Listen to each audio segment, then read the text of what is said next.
ಓಂ ಶಾಂತಿ. ಆದರಣೀಯ ಪ್ರಕಾಶ್ಮಣಿ ದಾದೀಜಿಯವರ ವಿಶೇಷತೆಗಳು ಹಾಗೂ ಅವರ ಆರಂಭಿಕ ದಿನಗಳನ್ನು ತಿಳಿದುಕೊಳ್ಳೋಣ. ದಾದಿ ಪ್ರಕಾಶ್ಮಣಿ ಅಥವಾ ದಾದಿ ಕುಮಾರಕ 1922ರಲ್ಲಿ ಉತ್ತರ ಭಾರತದ ಹೈದರಾಬಾದ್ ಪ್ರಾಂತ್ಯದ ಸಿಂಧ್ನಲ್ಲಿ ಜನಿಸಿದರು. ಈಗ ಅದು ಪಾಕಿಸ್ತಾನದಲ್ಲಿದೆ. ಅವರ ಬಾಲ್ಯದ ಹೆಸರು ರಮಾ. ಅವರ ತಂದೆಯಂತೆ ರಮಾ ಕೂಡ ಶ್ರೀಕೃಷ್ಣನ ಮೇಲೆ ಆಳವಾದ ಭಕ್ತಿ ಮತ್ತು ಪ್ರೀತಿಯನ್ನು ಹೊಂದಿದ್ದರು. ರಮಾನಿಗೆ ಕೇವಲ 15 ವರ್ಷ ವಯಸ್ಸಿದ್ದಾಗ ಅವರು ಮೊದಲು ಓಂ ಮಂಡಳಿಯೊಂದಿಗೆ ಸಂಪರ್ಕಕ್ಕೆ ಬಂದರು. ನಿರಾಕಾರ ದೇವರು ಶಿವ ಒದಗಿಸಿದ ದರ್ಶನಗಳು ಮತ್ತು ನಿರ್ದೇಶನಗಳ ಮೇಲೆ ದಾದಾ ಲೇಖರಾಜ್, ನಂತರ ಬ್ರಹ್ಮಬಾಬಾ ಎಂದು ಕರೆಯಲ್ಪಟ್ಟರು, ರಚಿಸಿದ ಆಧ್ಯಾತ್ಮಿಕ ಸಭೆ ಅಥವಾ ಸತ್ಸಂಗ ಅದಾಗಿತ್ತು. ದಾದೀಜಿ ಅವರ ಆರಂಭಿಕ ದಿನಗಳು ಹೀಗಿದ್ದವು. ದೀಪಾವಳಿಯ ಶಾಲಾ ರಜಾದಿನಗಳಲ್ಲಿ ರಮಾನಿಗೆ ಓಂ ಮಂಡಳಿಯೊಂದಿಗೆ ಮೊದಲ ಸಂಪರ್ಕವಾಯಿತು. ತನ್ನ ತಂದೆಯ ಕೋರಿಕೆಯ ಮೇರೆಗೆ ಅವಳು ಸತ್ಸಂಗಕ್ಕೆ ಹೋಗಿದ್ದರು. ಬ್ರಹ್ಮಬಾಬಾ ದೈವಿಕ ಆವೃತ್ತಿಗಳನ್ನು, ಮುರುಳಿಗಳನ್ನು ಪ್ರವಚನ ನೀಡುತ್ತಿರುವುದನ್ನು ನೋಡಿದ ಮೊದಲ ದಿನವೇ ರಮಾನಿಗೆ ಸುಂದರವಾದ ಉದ್ಯಾನದಲ್ಲಿ ನಡೆಯುತ್ತಿರುವ ಶ್ರೀಕೃಷ್ಣನ ದರ್ಶನವಾಯಿತು. ಮುಂಬರುವ ತಿಂಗಳುಗಳಲ್ಲಿ ಬ್ರಹ್ಮಬಾಬಾ ಅವರನ್ನು ನೋಡಿದಾಗಲೆಲ್ಲ ಅವಳಿಗೆ ಇದೇ ದರ್ಶನವಾಗುತ್ತಿತ್ತು. ಅಂದರೆ ದಾದೀಜಿಯವರಿಗೆ ಶ್ರೀಕೃಷ್ಣನ ದರ್ಶನವೇ ಆಗುತ್ತಿತ್ತು. ಬ್ರಹ್ಮಬಾಬಾ ನೀಡಿದ ದರ್ಶನಗಳು ಮತ್ತು ಪ್ರವಚನಗಳು ನಿರಾಕಾರ ದೇವರು ಶಿವನಿಂದಲೇ ಬಂದಿದ್ದು, ಯಾವುದೇ ಮನುಷ್ಯರಿಂದಲ್ಲ ಎಂದು ಅವರು ತಕ್ಷಣ ಅರಿತುಕೊಂಡರು. 1936ರಲ್ಲಿ 14ನೇ ವಯಸ್ಸಿನಲ್ಲಿ ಮಾನವ ದುಃಖವನ್ನು ಕೊನೆಗೊಳಿಸಲು ರಮಾ ತನ್ನ ಜೀವನವನ್ನು ಆಧ್ಯಾತ್ಮಿಕ ಉನ್ನತಿಗಾಗಿ ಮುಡಿಪಾಗಿಟ್ಟರು. ಆರಂಭಿಕ ದಿನಗಳಲ್ಲಿ ರಮಾನಿಗೆ ನಿರಾಕಾರ ದೇವರು ಶಿವನಿಂದ ಪ್ರಕಾಶ್ಮಣಿ ಎಂಬ ಹೊಸ ಹೆಸರು ಬಂದಿತು. 14 ವರ್ಷಗಳ ತೀವ್ರ ಪ್ರಯತ್ನದ ಅಂದರೆ ತಪಸ್ಸದ ನಂತರ ಓಂ ಮಂಡಳಿ ಮಾರ್ಚ್ 1950ರಲ್ಲಿ ಪಾಕಿಸ್ತಾನದ ಕರಾಚಿಯಿಂದ ಭಾರತದ ಮೌಂಟ್ ಅಬುವಿಗೆ ಬಂದರು. ಭಾರತಕ್ಕೆ ಬಂದ ನಂತರ ಸೇವೆ ಹೆಚ್ಚಾದಂತೆ ಕೇಂದ್ರಗಳ ಸಂಖ್ಯೆಯೂ ಹೆಚ್ಚಾಯಿತು. ದಾದಿ ಪ್ರಕಾಶ್ಮಣಿ ಕೂಡ ಸೇವೆಗೆ ಹೋಗಿ ಅನೇಕ ಕೇಂದ್ರಗಳನ್ನು ತೆರೆದರು. ಅವರು ಮುಖ್ಯವಾಗಿ ಮುಂಬೈನಲ್ಲಿಯೇ ಇದ್ದರು. ದಾದೀಜಿಯವರು ಮಮ್ಮಾರವರ ಮಾರ್ಗದರ್ಶನ ಪಡೆದುಕೊಂಡರು. 1965ರಲ್ಲಿ ಮಮ್ಮಾರವರ ಮರಣದ ನಂತರ ಹೆಚ್ಚುವರಿ ಜವಾಬ್ದಾರಿಗಳನ್ನು ದಾದೀಜಿಯವರೇ ಹೊತ್ತುಕೊಂಡರು. ಸಂಸ್ಥೆಯ ಮುಖ್ಯಸ್ಥರಾದರು.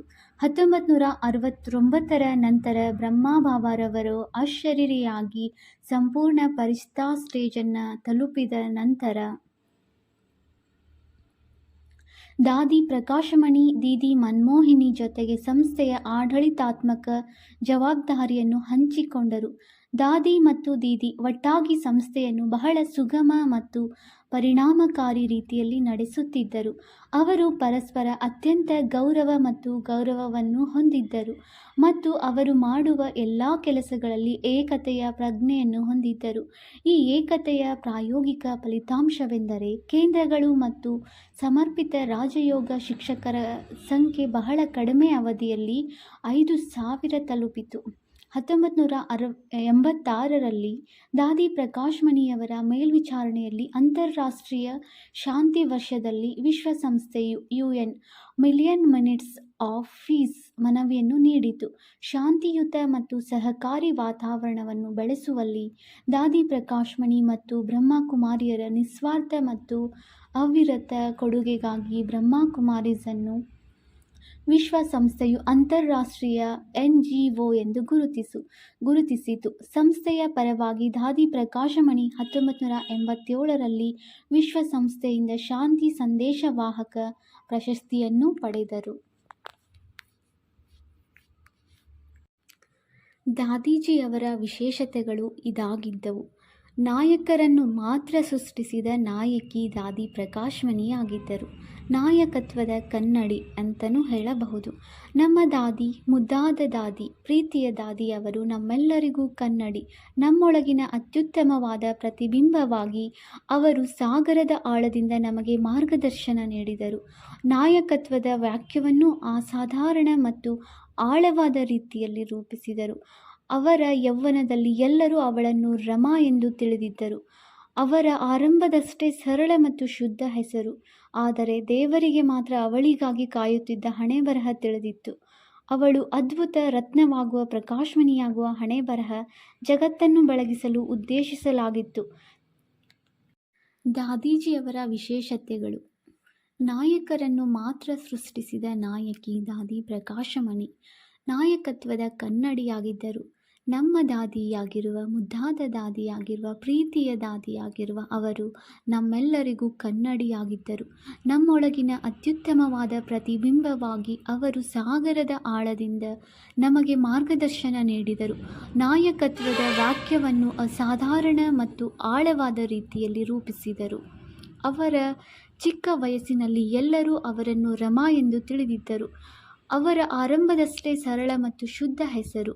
ಆದರೆ ದೇವರಿಗೆ ಮಾತ್ರ ಅವಳಿಗಾಗಿ ಕಾಯುತ್ತಿದ್ದ ಹಣೆಬರಹ ತಿಳಿದಿತ್ತು.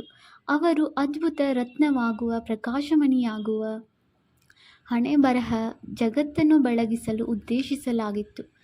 ಅವರ ಹೆಸರಿಗೆ ತಕ್ಕಂತೆ ದಾದಿ ಮಾತೃತ್ವದ ಮೂಲಕ ನಾಯಕತ್ವದ ಅಸಾಧಾರಣ ಉದಾಹರಣೆಯನ್ನು ನೀಡಿದರು. ಶಕ್ತಿಯನ್ನು ಪ್ರೀತಿಯೊಂದಿಗೆ ಬೆರೆಸಿದರು. ಎಲ್ಲರನ್ನೂ ಸಂಪರ್ಕಿಸುವ ಹೃದಯ ಅವರದಾಗಿತ್ತು. ದಾದಿ ಅವರಿಗೆ ಒಂದು ವಿಶೇಷತೆ ಇತ್ತು.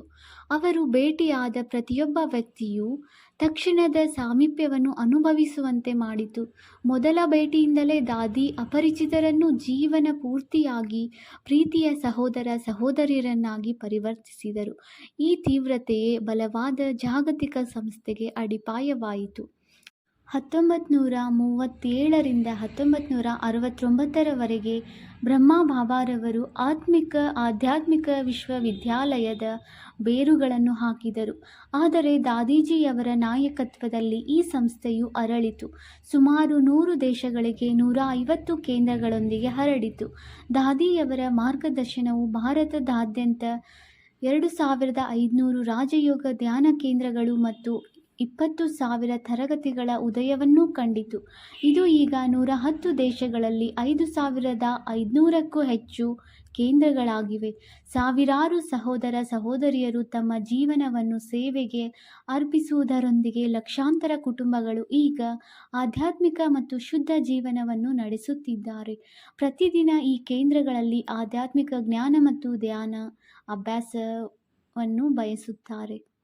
ವಿನಮ್ರತೆ ಮತ್ತು ಮಾಧುರ್ಯದಿಂದ ಕೂಡಿದ ದಾದೀಜಿಯವರು ನಾಯಕತ್ವದ ತಿರುಳಾಗಿದ್ದರು. ಭಗವಂತ ಕರ್ತೃ ನನ್ನ ಮೂಲಕ ಮಾಡಿಸುತ್ತಿದ್ದಾರೆ ಎಂದು ದಾದಿ ಆಗಾಗ್ಗೆ ಹೇಳುತ್ತಿದ್ದರು. ದಾದಿ ಕೇವಲ ಮಾಧ್ಯಮ. ಈ ಆಳವಾದ ನಮ್ರತೆಯೇ ಅವರ ನಾಯಕತ್ವವನ್ನು ವ್ಯಾಖ್ಯಾನಿಸಿತು.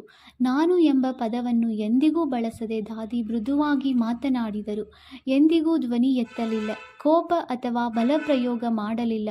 ಆದರೂ ಒಂದೇ ಒಂದು ಸನ್ನೆಯೊಂದಿಗೆ ಅವರು ಜನರು ಬದಲಾವಣೆಯನ್ನು ಸ್ವೀಕರಿಸಲು ಮತ್ತು ಅಸಾಧ್ಯವೆಂದು ತೋರುವ ಕಾರ್ಯಗಳನ್ನು ಕೈಗೊಳ್ಳಲು ಪ್ರೇರೇಪಿಸಿದರು. ನಮ್ರತೆ, ಮಾಧುರ್ಯ ಮತ್ತು ಎಲ್ಲರನ್ನೂ ಆಳವಾಗಿ ಗೌರವಿಸುವ ಅಸಾಧಾರಣ ಸಾಮರ್ಥ್ಯದಿಂದ ತುಂಬಿದ ಹೃದಯ, ಇತರರಲ್ಲಿನ ಸದ್ಗುಣಗಳನ್ನು ಗುರುತಿಸುವ ಮೂಲಕ ಮತ್ತು ಅವರು ಬೆಳೆಯಲು ಅನುವು ಮಾಡಿಕೊಡುವ ಮೂಲಕ ದಾದಿ ಹೃದಯಗಳನ್ನು ಗೆದ್ದರು. ಅವರ ಕ್ಷಮೆಯ ಸಾಕಾರವು ಅಪ್ರತಿಮವಾಗಿತ್ತು. ದಾದಿ ಯಾರ ತಪ್ಪನ್ನು ಬೇಕಾದರೂ ಸುಲಭವಾಗಿ ಕ್ಷಮಿಸುತ್ತಿದ್ದರು, ಪ್ರೀತಿಯಿಂದ ಪರಿವರ್ತಿಸುತ್ತಿದ್ದರು ಮತ್ತು ಅವರ ತಪ್ಪುಗಳನ್ನು ಸಂಪೂರ್ಣವಾಗಿ ಮರೆತು ಬಿಡುತ್ತಿದ್ದರು. ಜಾಗತಿಕ ಸಂಸ್ಥೆಯ ಮುಖ್ಯಸ್ಥರಾಗಿದ್ದರೂ ದಾದಿ ಯಾವಾಗಲೂ ಹಗುರ ಮತ್ತು ಸರಳ ಸ್ವಭಾವದವರಾಗಿದ್ದರು. ಅವರು ಎಲ್ಲರಿಗೂ ಸುಲಭವಾಗಿ ಸಂಪರ್ಕ ಹೊಂದಿದ್ದರು. ಯಾರಾದರೂ ಅವರನ್ನು ಯಾವುದೇ ಸಮಯದಲ್ಲಿ ಯಾವುದೇ ಹಿಂಜರಿಕೆಯಿಲ್ಲದೆ ಭೇಟಿಯಾಗಬಹುದು. ಮಕ್ಕಳೊಂದಿಗೆ ಅವರು ಮಗುವಾದರು, ವಯಸ್ಕರೊಂದಿಗೆ ಅವರು ವಯಸ್ಕರಾದರು, ಕಲಾವಿದರೊಂದಿಗೆ ಅವರು ಕಲಾವಿದರಾದರು. ಅವರ ಸಂತೋಷ, ಸರಳತೆ ಮತ್ತು ಮಾಧುರ್ಯವು ಎಲ್ಲರಿಗೂ ಅವರು ನಿಜವಾಗಿಯೂ ತಮ್ಮದೇ ಎಂದು ಭಾವಿಸುವಂತೆ ಮಾಡಿದರು.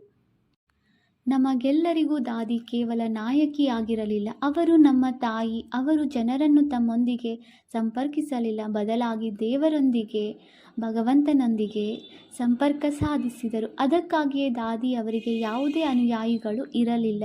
ಅವರು ದೈವಿಕತೆಯ ಕಡೆಗೆ ಮಾರ್ಗದರ್ಶನ ಮಾಡಿದವರಿಗೆ ಮಾತ್ರ.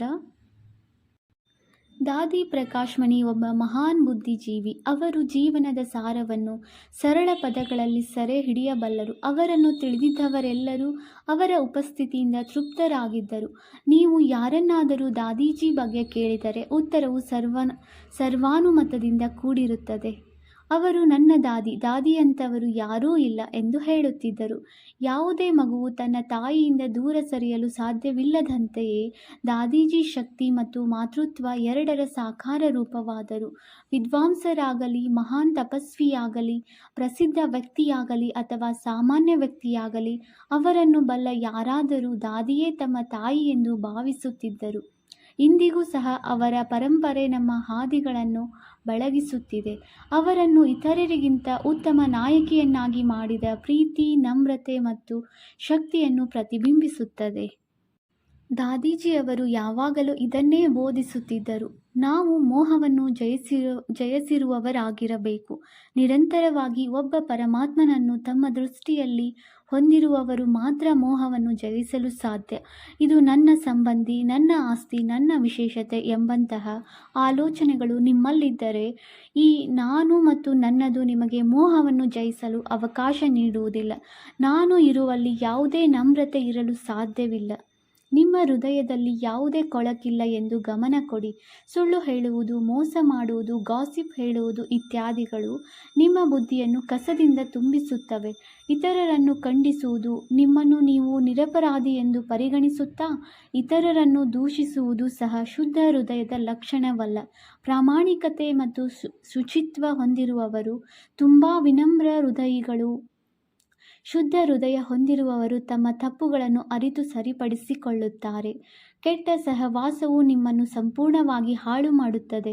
ಅದು ಸ್ವಯಂ ಅನುಮಾನವನ್ನು ಸೃಷ್ಟಿಸುತ್ತದೆ. ಆದ್ದರಿಂದ ನೀವು ಇಟ್ಟುಕೊಳ್ಳುವ ಸಹವಾಸವನ್ನು ಚೆನ್ನಾಗಿ ನೋಡಿಕೊಳ್ಳಿ.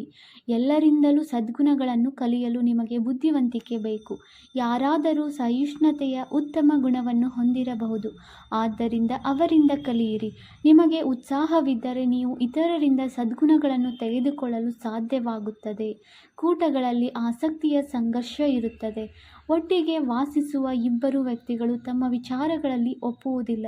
ಒಬ್ಬರು ಇದು ಕೆಟ್ಟದ್ದು ಎಂದು ಹೇಳುತ್ತಾರೆ ಮತ್ತು ಇನ್ನೊಬ್ಬರು ಇದು ಕೆಟ್ಟದ್ದು ಎಂದು ಹೇಳುತ್ತಾರೆ.